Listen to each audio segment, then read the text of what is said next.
This is the path that I chose over my friends and my foes, with no remorse for trying to please the Lord with my soul.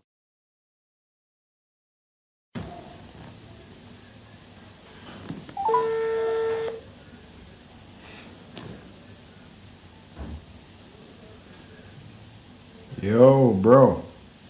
Charlie. Yo, Charlie. Happy birthday. Happy birthday. Oh, thanks, bro. Thanks, bro.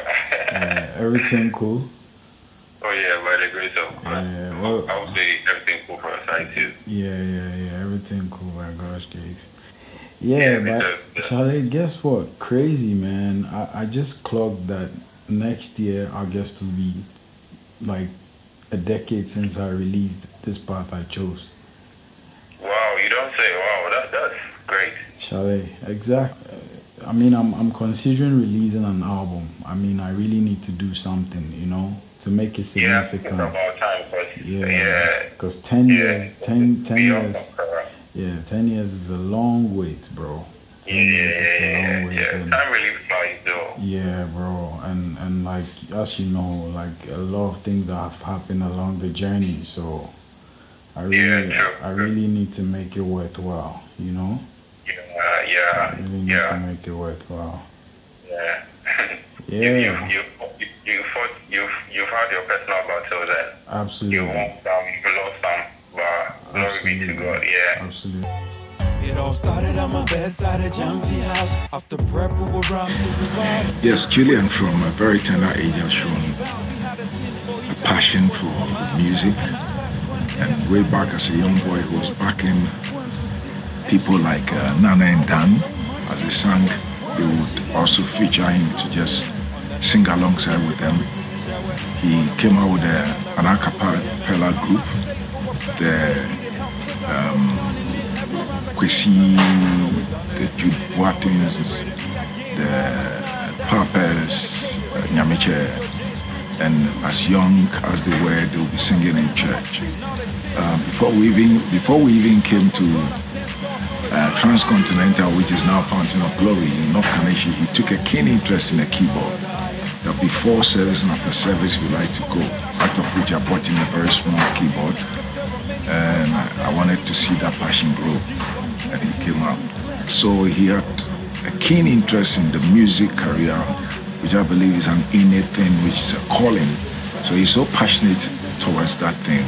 And when it comes to music, he is so passionate than any other thing. During childhood, I would save up lots of money, and at some point, I'll take the money to a Christian stationery shop, which was called AC Glow. And that shop was owned by my godmother back then, by name Faustina Blankson, Auntie Fosti. I used to purchase original contemporary Christian music CDs, the likes of Kirk Franklin, Alvin Slaughter, C.C. Winans, and so on and so forth.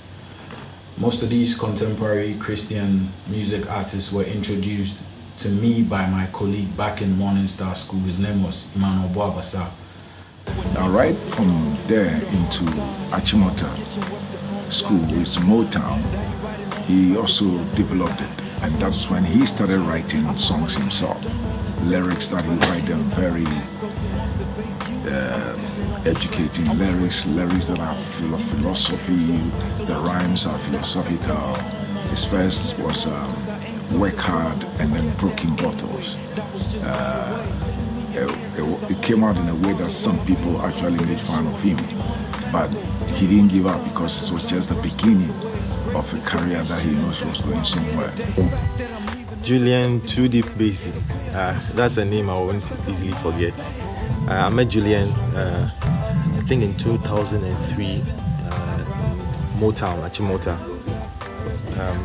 We met in the same house at the time, and we just hit it off right away. I think maybe because of his candid and very humble nature, or his love for music, and I think that resonated with myself, one other friend, Ebo Phillips, and then a senior vice at the time called Odelabi.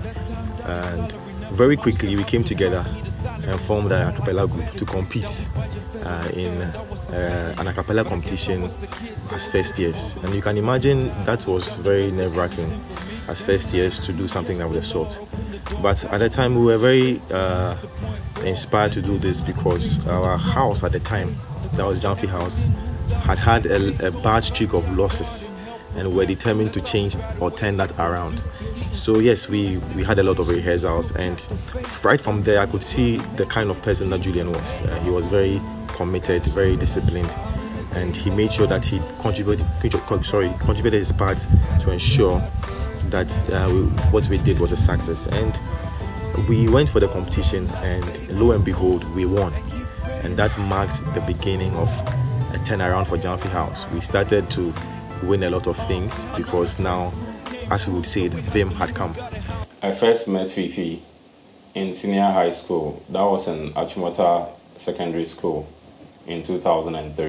We pursued the same course. That was visual arts, and we were in the same class. If you know Fifi very well, you get to know quickly that he has a very good sense of humor, and that's one of the common things that we share. I think that's one of the reasons why we became very close, and we always hang around, share jokes and all. So I remember in Motown, first year, I happened to be in the same house with another colleague from Morning Star School, Marcus Wiles. However, he left after first year, first term to the US for good. I remember he was really into the battle rapping thing. He battled with some of our seniors, being Nabil and X. Nabil was in Cadbury House, X was in Gudgesberg House. Nabil is now Bill's Rayo. Those were really, really fun times. I discovered a lot about myself music-wise, and I found myself gravitating more towards the rap genre of music. From then on, sometimes in class during free periods, I would write philosophical rhymes to myself. I remember there was a book which was given to me as a gift by a colleague, another colleague with whom I attended Morning Star School. His name was Richard Barry Kusi. Big ups to Chewy.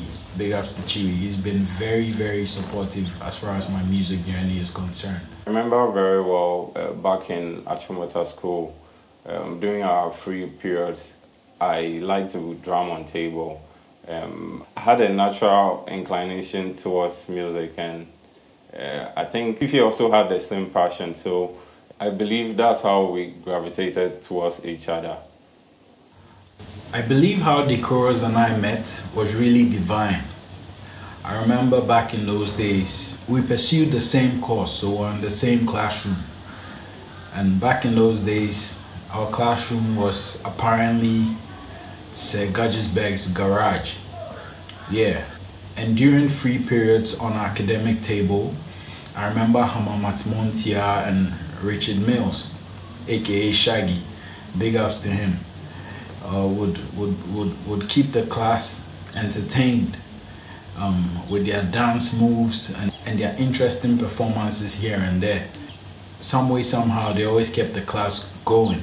It was very good times. And while they were doing their dance moves, while they were doing their performances, choreography and all that, Decorus would be the one who was drumming on the table in sync, like melodically, giving them some drum patterns on the table. But they were not just regular drum patterns. This guy was sick. Like, he was so sick with it. Like, he would do some sort of scratches on the side of the table, double tap drumming, and some type of like crazy stuff.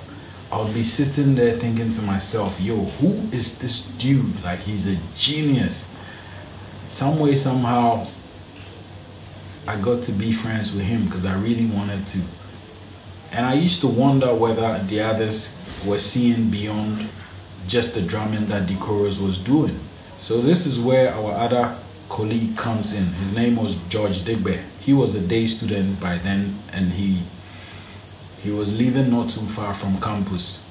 So during those times, whenever we had the chance, we would sneak out of campus to Digber's house. And I remember his family was so welcoming. The mom especially would prepare very good meals for us to enjoy. Their family was so kind to us. It's 2003 where we first met in class at Achimota School, Visual Arts 2 class. This whole music thing with Julian actually started with a friend of ours. What used to happen back in the day in Achimota School, there's something we call popping. So what we do is, popping simply means running away from school. So we run away from school to my place, and then we go to just chill out, have some food, get back to school. They kept us happy. Some time later, we realized that George Digber had the Fruity Loops software on his Pentium 4. And Decorus and I even had more reason to be visiting George Digber. So at some point, Decorus being Decorus would try his hands on the software, try push a few buttons here and there. And I remember I tried sometimes rapping some of the philosophical rhymes I had written over the beats that DC would play. And it worked out. I remember the first production he did was for my first demo I wrote, which was titled Work Hard. We also had this piano at home, and nobody exactly knew about Decorus's talent until the day he came there, saw the piano, and just started fooling around with it. Suddenly he was playing some notes and some tones and some stuff. I was like, oh wow, this is really cool. And then Julian also used to write some lyrics here and there once in a while, and then as he's playing the piano, Julian would be rapping to the beats, the music and all of that. And it was really nice. So later we had this desktop computer. I think it was a Pentium 4 or something, if I remember. And we had this software, Fruity Loops, installed on it. And then Decorus started fooling around with the Fruity Loops, trying to learn bits and pieces of it. And then, well, to our surprise, he started making actual beats. And it was really nice because, what do we call it? Here we were in school, just running away from school to have some fun, and somebody displaying some very good talent from it. That was really cool. Later, he made this beat with some big bass and some nice strings and all of that. It was very nice. Everybody enjoyed it. And then Julian did a piece on it, and they named it Work Hard. I believe that was their first song they made. One of the things we did for leisure was mainly a lot of basketball. We used to play a lot of basketball.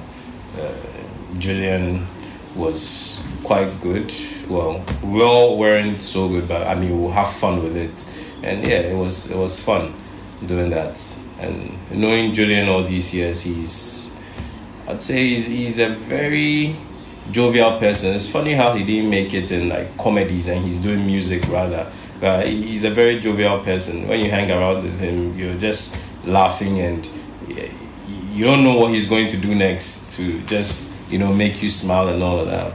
And he's also a very kind person. He cares about people a lot. He's one of the few people I know who would go an extra mile to do things for people when you ask for that favor.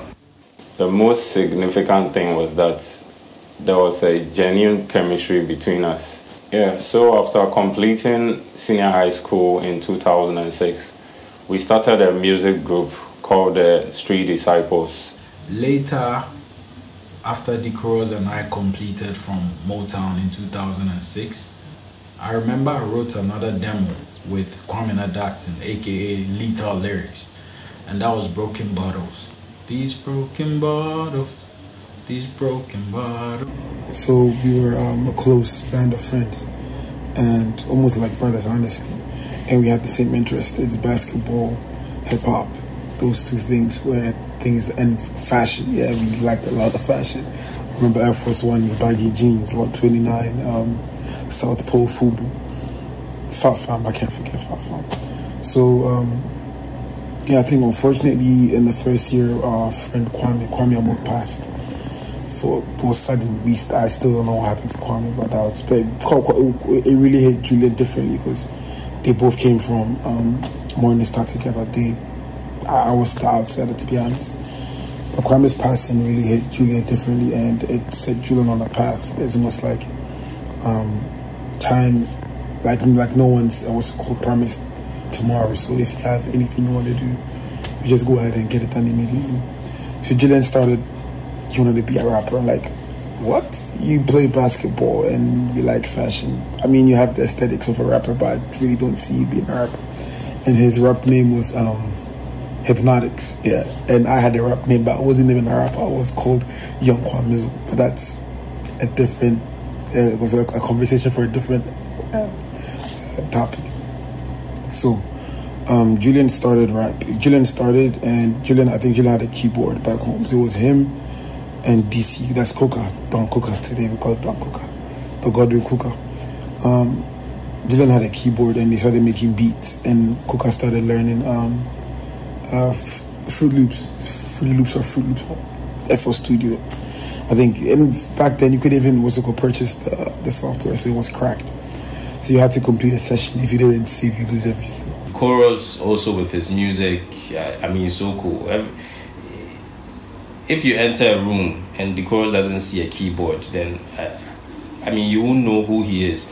But when he sees a keyboard, he sees a couple of drums and all of that, then all of a sudden it's like two magnets attracting. One of the ways we actually noticed how talented DC was while we were in school. I mean, Fridays during our free period,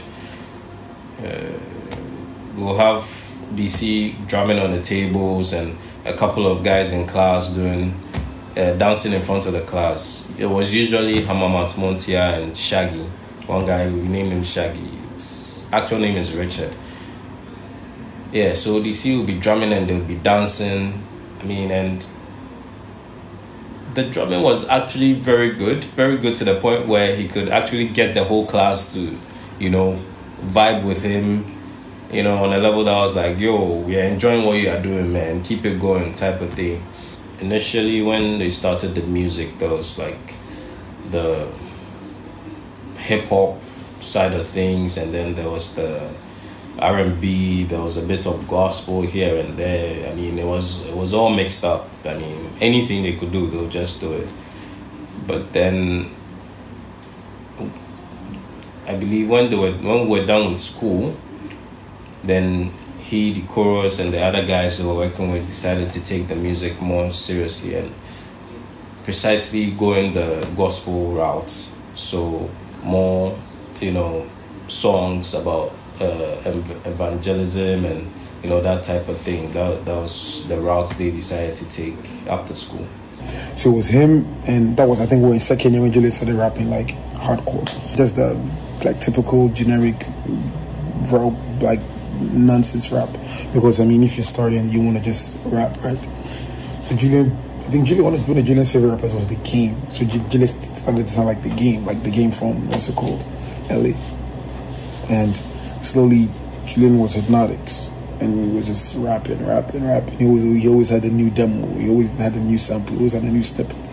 And we just like keep pumping, Julian, keep going. And like, okay, boom, this guy, I could actually rap. I mean, for real, he could rap. But then it was still battling with content, because what he was rapping about wasn't who he really was, right? So from Hypnotics, he became Hypno, which is, I mean, just a short form of Hypnotics anyways. Yo, Hypno, aka Too Deep.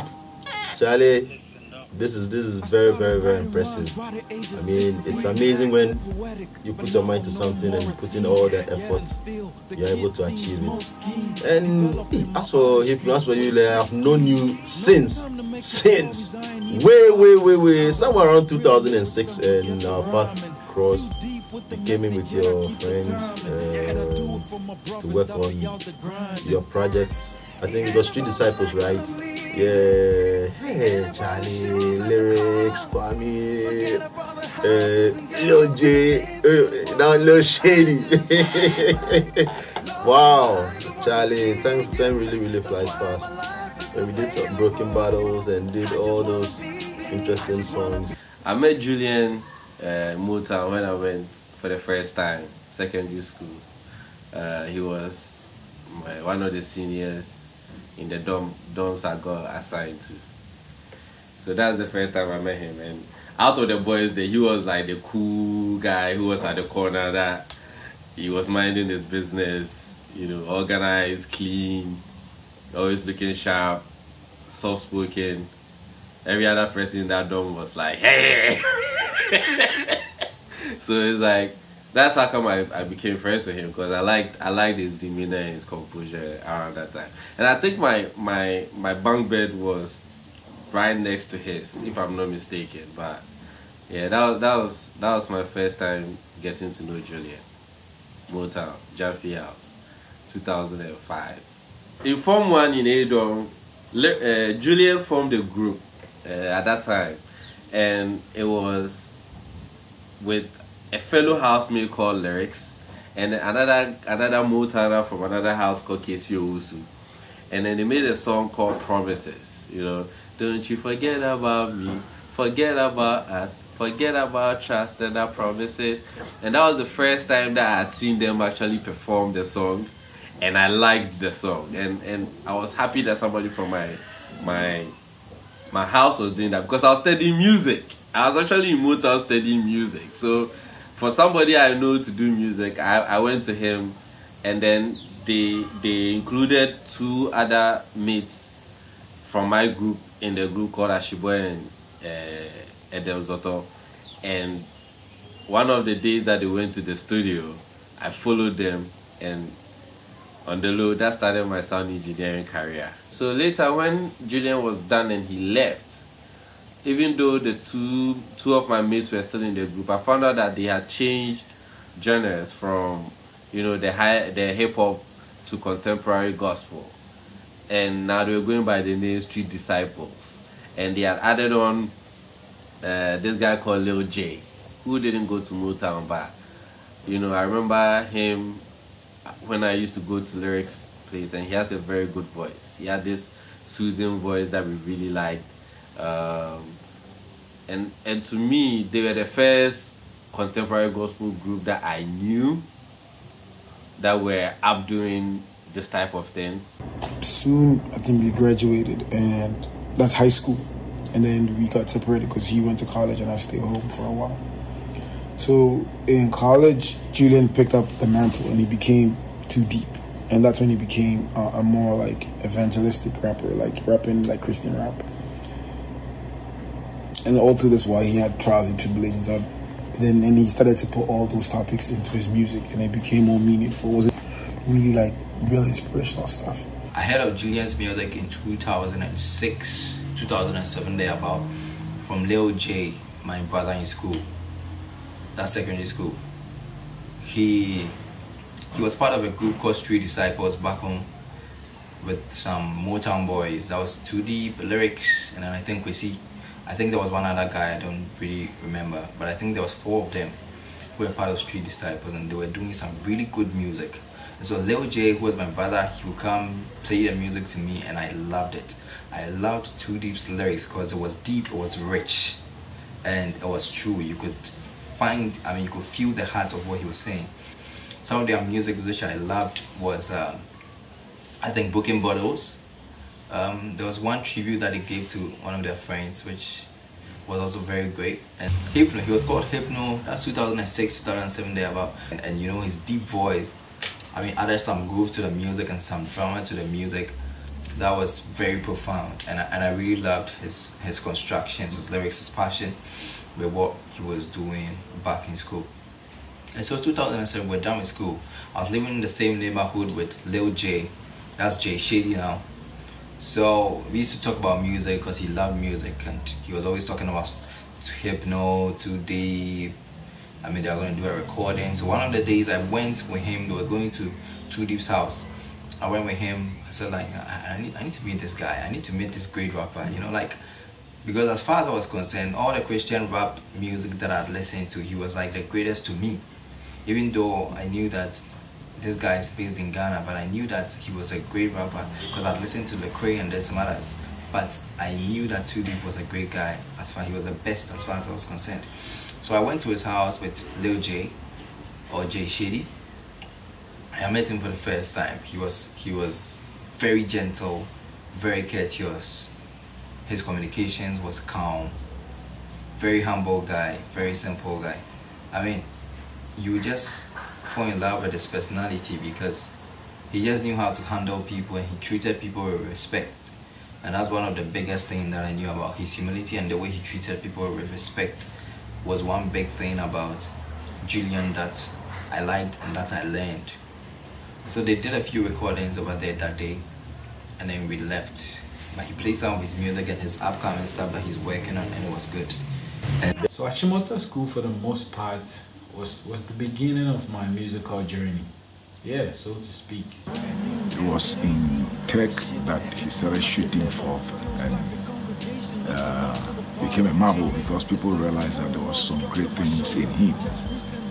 Moving on from there, life happened. We finished school, that is as it is now, and then we went to the university. Luckily for me, I met Julian again in K University, but you know, we're all pursuing different courses and programs, so we couldn't really have that much time together. But after school, during that time, I heard in 2010 Julian had brought out an album, a solo project. Then he has previously been working together in a group, but this time he had brought out a solo project, and that was making waves at the time. Eventually I joined him in tech, so Julian was in the third year and I was in first year. And I think what happened? Julian released his mixtape, which I honestly don't know why I even call it a mixtape because it was so refined. It was more like an album, or probably an LP, but definitely, at least in my books, I wouldn't call it a mixtape. And I was even one of the guys who was like tasked with selling like one of these CDs. So yeah, cool, let's go. We did the photo shoots with the boom box and what's it called, posted by a train, like old, like what's it, abandoned train tracks. No, abandoned train tracks. Yeah, that's exactly what it was. And Julian could rap, and I could tell like there was one song that still stuck with me. I'm Destined for Greatness. That was a good song. And sooner we had the album, it was like critically acclaimed. Everyone who heard it liked it. But I mean, obviously it's Ghana. We don't really have a big push to like really commercialize the album, so we didn't get radio play or nothing. We were just like on our phones. Like everyone, you rip the what's it called CD, you put it on your phone, and you just listen to it all day. I must have listened to Destined for Greatness about 100 times. That was my favorite. That's 100. About a couple 100,000 times. Yes, that was my favorite song. Yeah, and like I almost knew the word, like every bar word for word, and everything slapped. It made a lot of sense.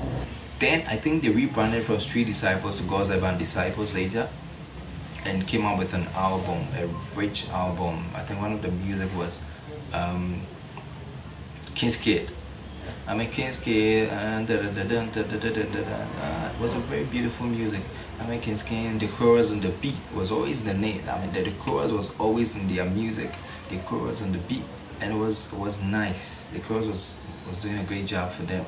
After he came out with his first solo, he and his group later in 2012 came out with another album, which is Time Is Up. Also sounded really cool. I mean, those guys were really good. The chorus especially, making the beat sound so good. I'm sure through that it made the rappers and the singers also find it easy to, you know, play their roles and make the album sound really good. Which later became God's Urban Disciples, which after that we started recording our debut album. That was in 2008. And in 2009 we completed it and launched it in 2012. Then you started your solo project, Time Is Up. Oh, Time Is Up was with the group, yeah. I mean, wow. Then we went on to this part I chose, Nice Jams. And this has basically been your second home, because there are people who come in, they do their projects, you don't hear from them again, and there are people who keep on working, and over time they grow from clients to, let's say, friends, and then from friends to family. So I mean, that's a journey we've both sort of pursued. Julian, think I've known Julian since 2009. So it was 2009. I received a call from a friend, Jeffrey. He contacted me and said, yo, Andy, one of my guys, my cousins, is in town. And I know you're into music and he needs some help. He's got an album and he needs mixing and mastering. Can you help? Obviously, me being the guy that I am, I contacted some of my friends, Nate, Wesley and Nathaniel Ledwidge. And we went over to the studio in North London, if I remember correctly, North London. We went there, we mixed the song. There were some issues with the recording type, so a lot of work and doctoring had to be done to the audio. And thankfully, the guys rescued it and it was an amazing mix and everything was perfect. I believe it was God's Urban Disciples. 2009, and then 2010, I know that, you know, Julian released his own solo album. I don't really know what happened with the group. In 2010, whilst Fifi was pursuing his undergraduate studies at KNUST, he released his first solo project that was dubbed This Part I Chose. Simultaneously, he will promote the Street Disciples album alongside his mixtape. When Deep released his first solo project in 2010, I think it was in August. It was in his final year back in school then, and then this project was released, and I told him that, yo, bro, this one, you know, be mixtape. This be full project. It's not even an EP, it was an album for me. But yo, it was a mixtape, and then it was very nice. It was a very good arrangement. All the songs were dope. And I even had a chance to preview some of them, and it was classic. So I was walking on campus one time with a very good friend, and we came across this poster which had Too Deep on.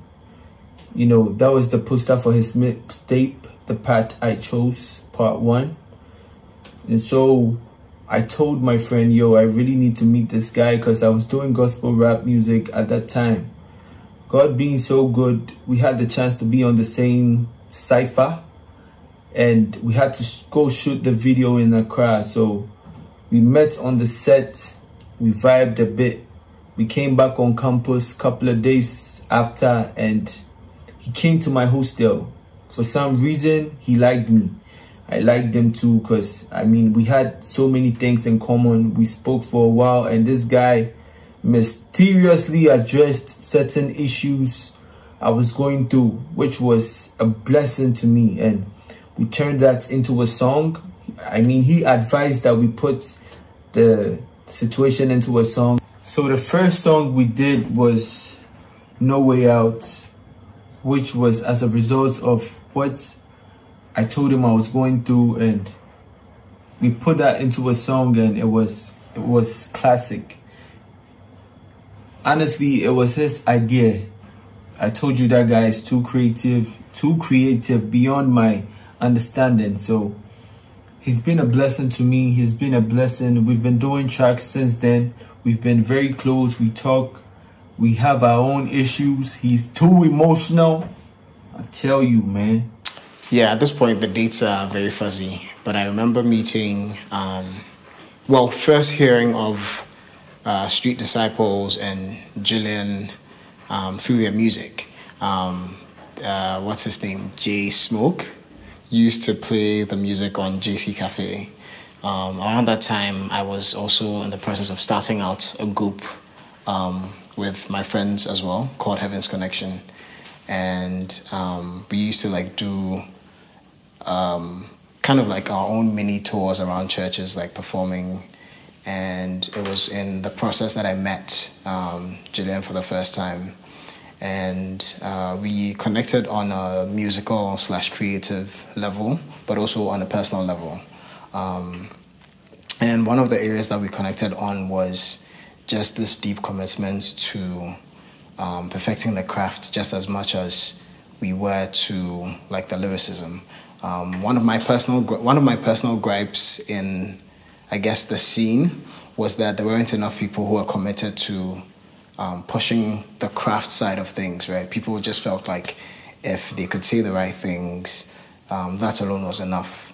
Whereas I took the sound just as personally as what I was saying, and that's something that I connected deeply with Julian on? So I've known Two Deep for some time now. He went to Morning Star, but I didn't know him when he was in Morning Star. Met him in Tech. Yeah, we share the same taste in music. Kukah, Kanye, Pharrell, Common, Mos Def. And he later told me he was into music, so he played me his first tape, this part I chose, and my favorite song on that tape was Move On. Another colleague of mine with whom I attended Morning Star School by name Danko, aka Maddest Beats. Back in Morning Star School, he had started already producing beats. That guy was another genius. He was ahead of his time, like so to speak. He was very creative. He was super talented, and he was multi-talented too. Danko started producing beats since Morning Star School. That was JSS. And by the time we had completed senior high school, he had produced more than about 100 beats. I think there were almost 100 beats back then. He also pursued visual arts in Presec, but he was super talented. Even in Presec, he was the producer for a group that he belonged to, D Capital.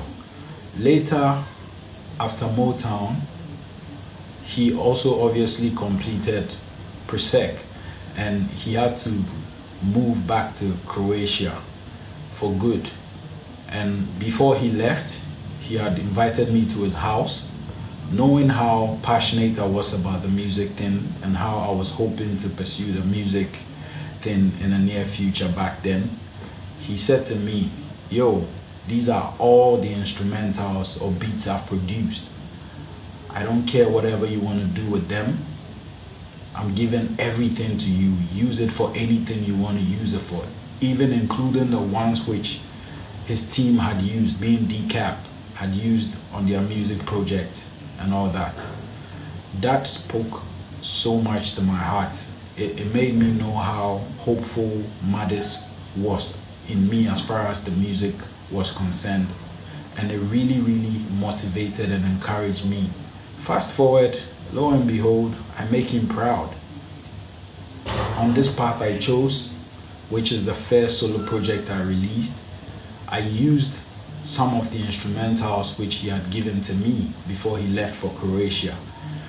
So this path I chose was produced, most of the beats were produced by Maddest, Decorus, and Jazzy Sammy. This path I chose, the one, his first album, and I was fortunate to do the pictures for that one, for his album cover, was really good. This path I chose was really, really good. I mean, it was insightful for me. It was creative-wise, it was good.